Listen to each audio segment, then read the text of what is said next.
বন্ধু, যদি আপনি পাড়ার লোকের কথা ভেবে লজ্জায় কোনো ব্যবসা শুরু করতে না চান, এই পাড়ার লোক কি বলবে, তাহলে আপনার জন্য জীবনটা আজ নয়তো কাল খুব কঠিন হয়ে পড়বে। পরে আপনিই পস্তাবেন। তাই বলছি, লজ্জাকে শেষ করে ফেলুন যদি জীবনটাকে উন্নত করতে চান। বন্ধুরা, আপনারা যদি ডাবের ব্যবসা শুরু করেন তাহলে আপনারা পার ডে 700 থেকে 800 টাকা ইনকাম করতে পারবেন।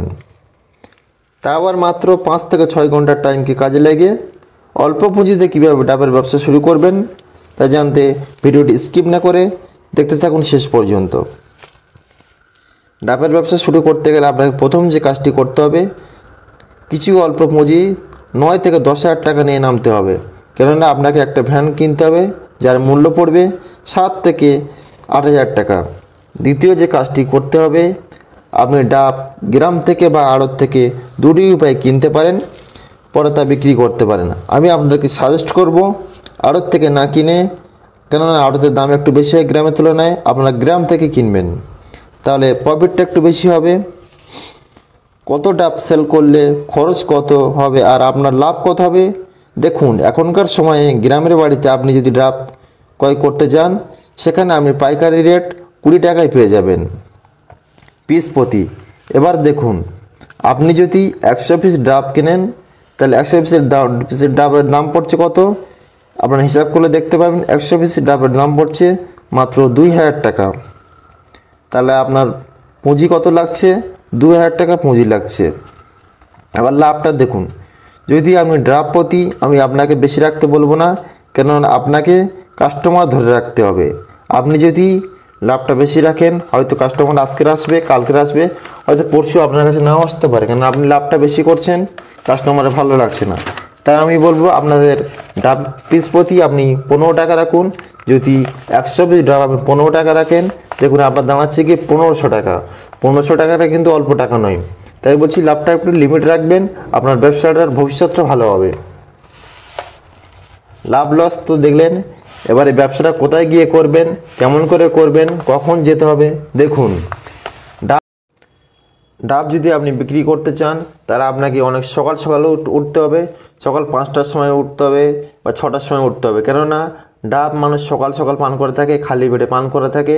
তাই বলছি, আপনি যত সকাল সকাল যাবেন আপনার মালটি ততই সেল হবে। যদি আপনি দেরি করে যাবেন তাহলে মালটি আপনার সেল করতে পারবেন না, কেননা বেশি বেলা হলে ডাব কেউ খেতে চায় না। ডাব সবাই সকাল সকাল পান করেন। এবার কোন জায়গায় বিক্রি করবেন সেটা দেখুন।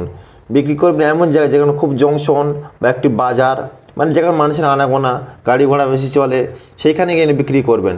কেননা সেখানে যদি আপনি বিক্রি করেন, সেখানে বেশি মানুষ থাকবে, তাহলে আপনার মালটি বেশি সেল হবে। এবার ভিন্ন উপায় কীভাবে ডাব বিক্রি করবেন দেখুন। যদি ভিন্ন উপায় ডাব বিক্রি করতে চান, যে কোনো কষ্টই করবেন না, আমি রাস্তা ধারে গিয়ে বিক্রি করতে পারবো না, তাহলে আপনার পুঁজিটা একটু বেশি লাগাতে হবে। তখন পুঁজি চলে যাবে 30 থেকে 40,000 টাকা। যখন 30 থেকে 40,000 টাকা পুঁজি আপনি লাগাবেন, তখন আপনি পাড়া থেকে ডাব ক্রয় করে আনবেন। ডাব ক্রয় করে আনার পরে আপনি সেই ডাবগুলি আড়তে গিয়ে বিক্রি করবেন। তখন আপনার এত ডাব পিস প্রতি এত রাখতে পারবেন না। যেমন পাবলিকে যত পিস প্রতি হয়তো 20 থেকে 15 টাকা রাখছেন, তখন আপনার আড়তে গিয়ে পিস প্রতি হয়তো 5 টাকা রাখতে পারবেন। তাই বলছি, তখন আপনার পুঁজিটা লাগবে, হয়তো আরও বেশি পুঁজি লাগতে পারে, 50 থেকে 60,000 টাকাও লাগতে পারে পুঁজিটা। কেননা আপনি যখন লাভ কম রাখবেন তখন আপনার মালও বেশি লাগবে। তাই বলছি, মাল যখন বেশি লাগবে তখন আপনার পুঁজিটাও বেশি লাগবে। আপনাকে তখন 50 থেকে 60,000 টাকায় লেগেই যাবে। কিন্তু আপনি যদি এইরকম একটু, আপনার যদি বেশি পুঁজি থাকে, আমি সাজেস্ট করব আপনারা ওই রকমভাবে ব্যবসাটা করুন। তাহলে হয়তো লাভ কম হলেও কিন্তু আপনার মাল যখন বেশি সেল করবেন, তখন আপনার দেখবেন আপনার লাভের অংশটা তখন বেশি হয়ে যাবে। আপনি পাড়ায় পাড়ায় গিয়ে বেশি করে মাল কিনে আনবেন।